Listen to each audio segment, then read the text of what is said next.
এই শীতের মরশুমে নিজেদের শরীরকে সুস্থ রাখতে, বিশেষ করে বাচ্চাদেরকে সুস্থ রাখতে হলে এই রেসিপিটা বা এই রেমেডিটা আপনারা অবশ্যই বাড়িতে করে রাখতে পারেন। মার্কেটে এখন অ্যাভেলেবেল আমলকি পাওয়া যাচ্ছে, তো আপনারা এই আমলকি দিয়ে এরকম ঘরোয়া রেমেডি করে রেখে দিতে পারেন, যেটা আপনাদের বাচ্চাকে বা আপনাদের নিজেদেরও অনেক উপকার দেবে এই শীতে।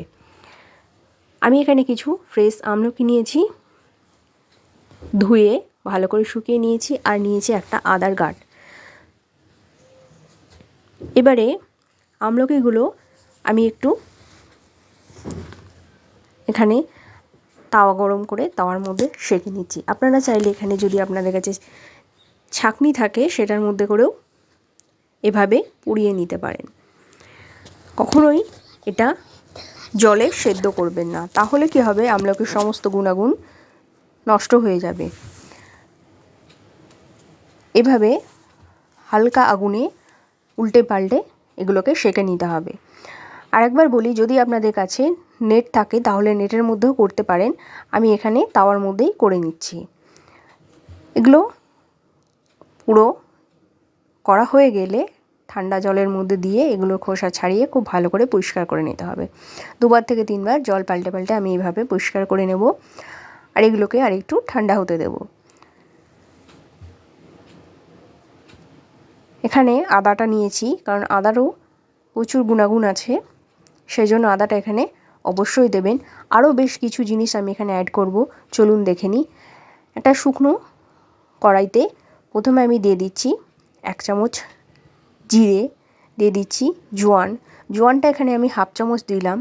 যেহেতু এটা আমি বাচ্চার জন্য তৈরি করছি, কাজেই ঝালটা একটু কম হলেই ভালো। দিয়েছি 4-5টা লবঙ্গ, দারচিনি, আর দিয়েছি কালো মরিচ, আর দিয়েছি 4টে এলাচ। এখানে আপনারা চাইলে বড় এলাচটা দিলেই ভালো হয়, যেহেতু এটা শীতকাল উপলক্ষে বানানো হচ্ছে সেই জন্য। তো আমার কাছে বড় এলাচটা অ্যাভেলেবেল ছিল না, আমি এখানে ছোটো এলাচ দিয়ে ইউজ করেছি।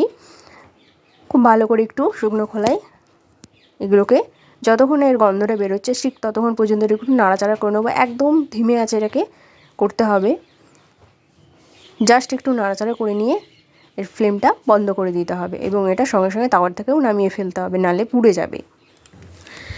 এবারে মশলাগুলো যতক্ষণ ঠান্ডা হচ্ছে ততক্ষণ আমি আরেকটা কাজ করে নেব।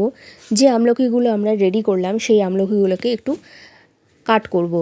দেখবেন খুব সহজেই আমলকির যে বিচি সেটা ছেড়ে বেরিয়ে আসছে। দেখুন খুব সহজেই এটা এরকমভাবে বিচিটা রিমুভ করে নিতে পারবো। প্রত্যেকটা আমলকিকে এভাবে আমরা ছাড়িয়ে বিচিটাকে ফেলে দেব। ঠিক আদাটাকেও একইভাবে আমরা খুব ছোটো ছোটো করে পিস করে নেবো। আদার ছালটাও ছুলে ফেলেছি, আর আদাটা এভাবে করলেও আদাটাও খুব সহজে আপনারা রেডি করে নিতে পারবেন। এবারে আমাদের যেটা করতে হবে, এই সব আদা আর আমলকি একসাথে মিক্সিং গ্রাইন্ডারে একটু পেস্ট করে নেব। হ্যাঁ, তবে একদমই শুকনো শুকনো পেস্ট করতে হবে, একদমই জল ইউজ করা যাবে না, তাহলে এটা দীর্ঘদিন স্থায়ী হবে না। তো আমি আদাটাকেও খুব ছোটো ছোটো করে কেটে নিচ্ছি যাতে মিক্সিতে করতে সুবিধা হয়। তো আমার সব কিছু রেডি হয়ে গেছে, এবার আমি একটা মিক্সিং গ্রাইন্ডারে ব্লেন্ড করে নেব। দেখুন কত সুন্দর পেস্ট হয়ে যাচ্ছে জল ছাড়াই। এবারে একটা তাওয়ার মধ্যে আমি দিয়েছি ঘি। এবারে এর মধ্যে যে পেস্টটা আমি রেডি করলাম সেই পেস্টটা দিয়ে দেব। এখানে যে যে জিনিসগুলো আমি ইউজ করছি প্রত্যেকটা জিনিসই কিন্তু খুবই উপকারী, এবং শীতকালের এগুলো খুবই দরকার। এবারে এর মধ্যে দিয়ে দিচ্ছি 1 চামচ হলুদ। আমরা জানি হলুদও খুবই উপকারী একটা জিনিস, আর আমরা তো শীতকালে বাচ্চাদেরকে গরম দুধের সাথে হলুদ দিয়েই থাকি। এবারে খুব ভালো করে হলুদটাও এর সাথে মিশিয়ে নিচ্ছি, আর এই পুরো প্রসেসটা একদমই লো ফ্লেমে রেখেই করতে হবে, আগুন বাড়িয়ে দিলে চলবে না। এবারে এর মধ্যে আমি দিয়ে দিচ্ছি গুড়। এখানে আমি আখের গুড় ইউজ করেছি, আপনারা চাইলে ভেলি গুড় যে ডেলা গুড় হয় সেটা দিয়েও করতে পারেন, আর গ্রীষ্মকাল হলে চিনি দিয়ে করলেও ভালো, কিন্তু যেহেতু এটা শীতকালে আমি বানাচ্ছি, শীতকালের উপলক্ষে, সেজন্য আমি এখানে গুড় ইউজ করেছি। তো দিয়ে খুব ভালো করে মিশিয়ে নেব। আর আপনারা পরিমাণ বুঝে বা টেস্ট বুঝে গুড়টা ইউজ করবেন, এখানে আমি ঠিক পরিমাপটা বলে দিতে পারছি না। খুব ভালো করে একসাথে মিশিয়ে বেশ কিছুক্ষণ ধরে এটা নাড়াচাড়া করতে হবে। 7 থেকে 10 মিনিটের মধ্যে এটা রেডি হয়ে যাবে। খুব ভালো করে নাড়াচাড়া করে একদম যখন শুকনো শুকনো হয়ে যাবে, ঠিক যেরকম আমরা নাড়ু বানাই, নারকেল নাড়ু, ঠিক সেরকম ধরনের জিনিসটা হয়ে যাবে। আর ততক্ষণে আমি যে মশলাগুলো গরম করেছিলাম সেগুলো আমি ব্লেন্ড করে নিয়েছি। খুব বেশি মিহি করার দরকার নেই, একটু দরদরা টাইপের ব্লেন্ড করলেই হবে। দেখুন আমার মিক্সারটা পুরো রেডি হয়ে গেছে। এবারে যে মশলাটা আমি ব্লেন্ড করে রেখেছি সেটা এখানে দিয়ে দিলাম। দিয়ে আবারও একটু নাড়াচাড়া করে নিচ্ছে খুব ভালোভাবে। একদম যখন প্যান থেকে এরকম ছেড়ে আসবে তখন বুঝবেন আপনার এই জিনিসটা রেডি হয়ে গেছে। দেখুন কতটা সুন্দর হয়েছে। ঠিক এরকমভাবে এটাকে রেডি করে নিতে হবে।